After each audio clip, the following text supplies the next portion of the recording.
नमस्कार दोस्तों, मैं आपका अपना ब्रजकिशोर तिवारी।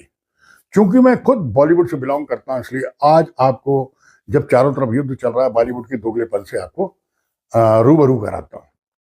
हमारे जो शाहरुख खान साहब हैं, भाई पैसा हिंदुस्तान से कमाया, पर इनकी मैक्सिमम प्रॉपर्टी दुबई में है। ये दुबई को अपना दूसरा डेस्टिनेशन मानते हैं।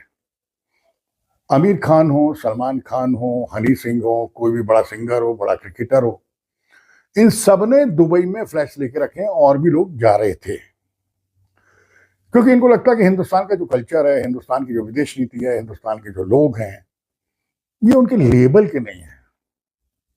जबकि ये भूल जाते हैं कि शाहरुख खान साहब की माँ और पिताजी केरोसिन बेचते थे, है ना, या आमिर खान क्या करते थे, या हमारे जो क्रिकेटर गरीबी से बढ़ के यहाँ तक आए, वो अपने कल्चर को भूल जाते हैं। उनको लगता है कि हिंदुस्तान सिर्फ एक गांव है।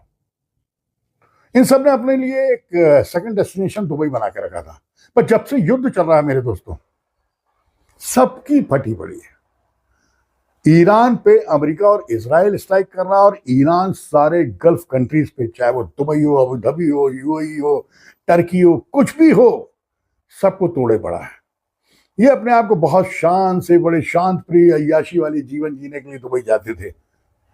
एक बहुत बड़े ओयो के भी जो सीईओ थे और कई बड़ी कंपनियों के सीईओ थे, संदीप लोढ़ा जी, इन्होंने ट्वीट करके बताया कि बड़े बड़े बॉलीवुड के एक्टर, उन्होंने नाम नहीं लिया पर इशारा किया, बादशाह, किंग, बड़े भारी रैपर, ये सब दुबई में फंसे हुए, बंकरों में छुपे हुए हैं।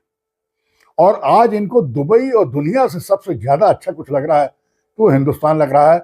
और संदीप लोढ़ा जी ने कहा है कि ये सब बस ये मान रहा है कि हे भगवान, किसी तरीके से इनको एक फ्लाइट मिल जाए और ये अपने परिवार के साथ पुनः हिंदुस्तान चले जाए। भैया, तुम्हें तो हिंदुस्तान में डर लगता था, बड़ा अनकल्चर्ड था। यहाँ की बीजेपी गवर्नमेंट की विदेश नीति बहुत गंदी थी। हमारे दीपिका मैडम और उनके हस्बैंड अबू धाबी में फंसे हुए हैं। हमारे लोढ़ा साहब है, उन्होंने तकरीबन 25 लोगों की लिस्ट जारी की है जो इस समय गल्फ कंट्रीज में फंसे हुए हैं और ईश्वर से मना रहे हैं कि हे प्रभु, कब हमें भारत हिंदुस्तान वापस जाने मिलेगा।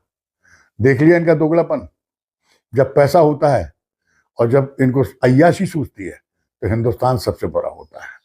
और आज फटी में, क्योंकि चारों तरफ मिसाइल कर रही। ये सोचते थे कि कभी वहां तो कुछ होगा ही नहीं।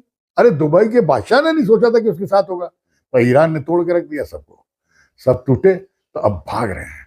सबसे असुरक्षित आज इनको दुबई, अबू धाबी, कतर यही नजर आ रहा है। आज विश्व में 56 कंट्री हैं, मुस्लिम कंट्री, सब में पैनिक है, बम्स गिर रहे हैं, पेट्रोलियम खत्म हो रहा है, त्राहिमाम मचा हुआ है। इन सारे के बीच में रशिया और चाइना भी युद्ध में इन्वॉल्व है। बस मात्र एक देश है जिसका नाम है भारत, हिंदुस्तान, जहां हमने होली मनाई, हम पीसफुल हैं। मेरे इस वीडियो तक 1 रुपए पेट्रोल नहीं बढ़ा, कुछ भी नहीं बढ़ा। आनंद से सब रह रहे हैं, आ रहे हैं, जा रहे हैं, कहीं भी कोई पैनिक नहीं है। कहीं भी नहीं लग रहा कि हमारे यहाँ कोई मिसाइल गिरने वाला है। जो सबसे बड़ा दुश्मन है वो हमसे डरा हुआ बैठा है, जिसका नाम पाकिस्तान है, कहीं हिंदुस्तान हमला ना कर दे। तो इन तथाकथित वामपंथी रईसों का दोगलापन कितना क्लियर समझ में आ रहा ना। बाकी आप समझदार हैं। जय हिंद, वंदे मातरम।